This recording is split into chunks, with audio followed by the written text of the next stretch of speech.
Yeah.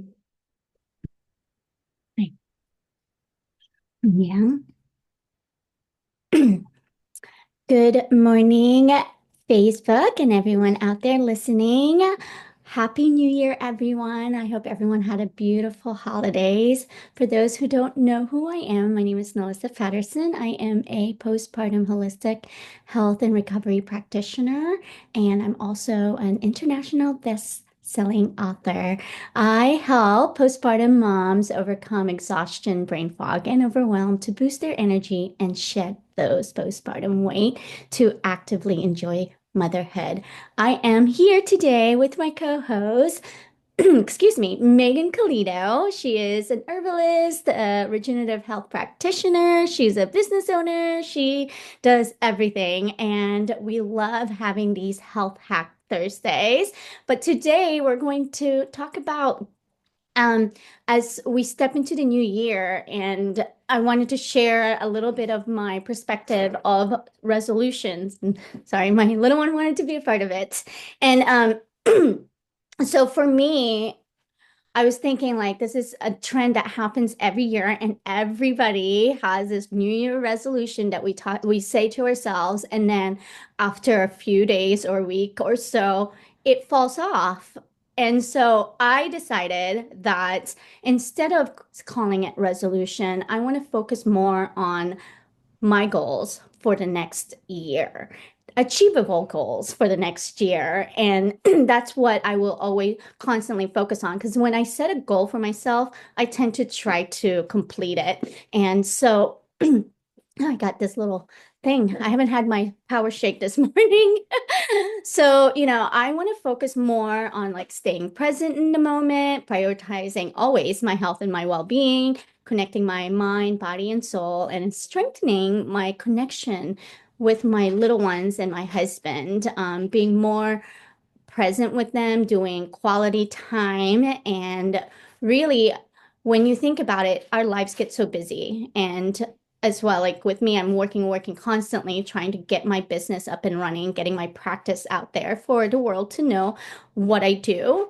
However, I've noticed that I was neglecting what I am here for is for my children and, having that authentic connection with my husband and bringing that into even more a really fruitful into having a better marriage. And that's my goal for this year is to be more present with my children, have a more quality time with my husband so our marriage grows even deeper and better, as well as obviously I have professional goals like hoping to be a speaker and finishing writing up my book that I wrote by myself and publishing it by myself as well. So I wanted to put Megan on and see like what are your goals or your resolution for the year? Oh, I am always trying to reach that like up level of my health and my wellness. And that is super important to me. So my goals for this year were to kind of pick off some of those last little symptoms that my body is having. So like leveling up on detoxing and on staying on track and doing those types of things. And then of course I have goals for my family or I just love spending time with my family and we have our girls are older teens into the well they're actually no none of our girls are teens anymore. They all went into the 20s. And so like just really missing having their connection here home while they're off starting their own lives. So I'm just hoping this year brings us all a little bit closer together. But what I do find is I love doing every season before the new year is writing down as if it's in the present exactly how I want my life to be. And then my wife and I do this together on the winter solstice and we fold it up and we put it under our beds, like where our heads are. And then we forget about it. We don't look at it for the rest of the time. And it's been amazing the past 3 years that we've done that. You open up, after a year and you're like, oh my gosh, I did that. Oh my gosh, I did that. And it's like you didn't even think about doing it. You just throw it out at the beginning of the year. Um, but I also love doing that because I love doing meditations where I'm visualizing what I'm calling in and attracting, allowing myself to feel grateful for having this great connection with my children, even though they're off living their own life. But it makes it so much easier um, when we visualize and we allow ourselves to feel that happiness that that goal or resolution is bringing us. So I always have my clients do this, and probably at their second meeting I'm like, you're going to think I'm crazy, but like write down what you're wanting and write it in the present as if you already have it, and how it makes you feel, and allow yourself to have that feeling when we're doing meditation. So kind of like the law of attraction. And then you're not really trying, I feel anyway, you're not really trying so hard to keep a resolution. You're just allowing what is meant for you to be called to. Yeah. Oh, goodness. I agree. I have a vision board that I say I have photos, and then I also have a long writing of what I see myself in the present have completed in the year ahead. And it's when you read it, it literally gives you this like excitement feeling as if you're already there and you could just feel and know that this is going to happen even though you're reading it in the present moment, that while you're reading it, it feels like it's already happened. And it's like the most powerful and amazing experience. So yes, I do the same thing with my clients. I always tell them to do the same. And journaling is always the best way to continue to allow yourself to reach those goals. Small changes is, for a health hack today, I would say start with small changes. Don't have this big, elaborate, I'm going to lose 50 pounds in 1 month or anything like that. But be more specific on not just like your physical things that you want or material things that you want, but more about like being a kinder person or just being a better person all in all. I was actually on the phone with a friend of mine and we were talking about all these things that we want for our life as a person and constantly, wanting to be better than we were yesterday. And that's something that I teach my children. And I know that, sometimes when I get too busy, I get frustrated and not have any patience. And so that's one of my goals is to really be more patient with people that are around me because communication is the biggest thing. So start small, something more achievable, realistic, achievable goals. And then, excuse me, we have our windows open because it's cooler outside and it makes me have all this stuck on my throat. Like, I started this free challenge, and one of the things that I focus on is like drinking extra glass of water because water is so important. And when you're drinking it throughout the day, it really replenishes you, it energizes you, it clears your head, and it makes you feel so much better over all in all. Or, just a quick 5 minute stretch in the morning, just doing a quick self-care, just doing little things for yourself. Now I've decided to start going back and like reading some scriptures that resonates with me, and then I write a little journal about it. And that has helped me be more connected with myself and my spiritual being.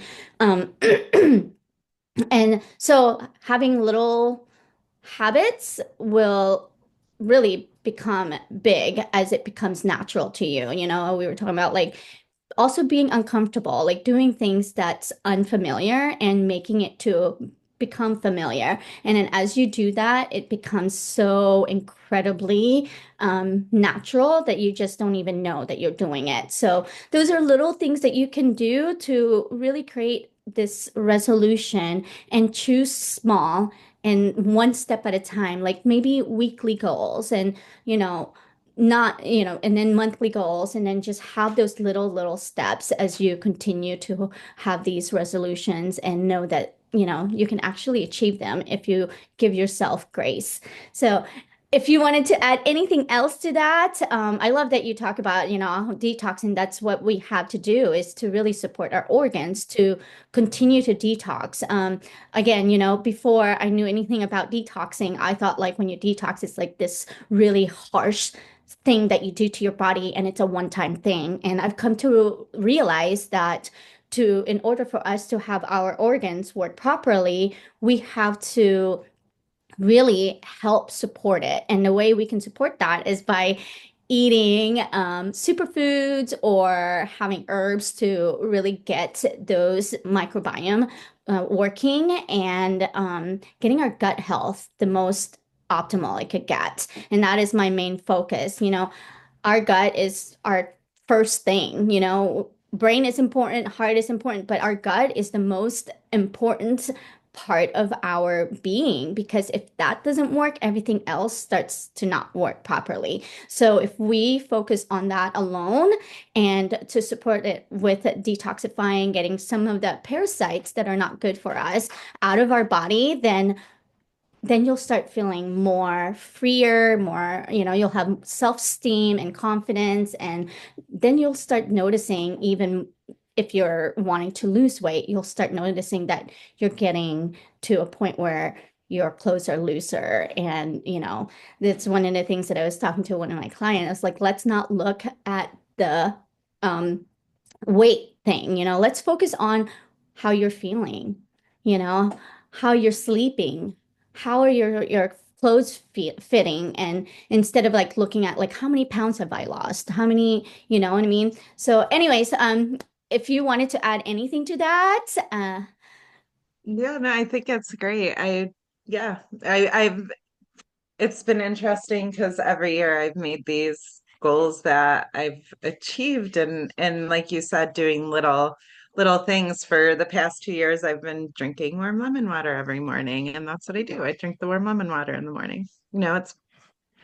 I find it way easier to attach habits to another habit. So for habit stacking, the next habit was getting drinking my teas. Like I'll drink my warm lemon water and I'll drink my shakes, and like I wanted to start drinking my teas. So we're having tea after the warm lemon water. But I mean, just stacking a habit, a good habit on top of an old one that's already there and present is always helpful. And yeah, just don't take off too much more than you can chew.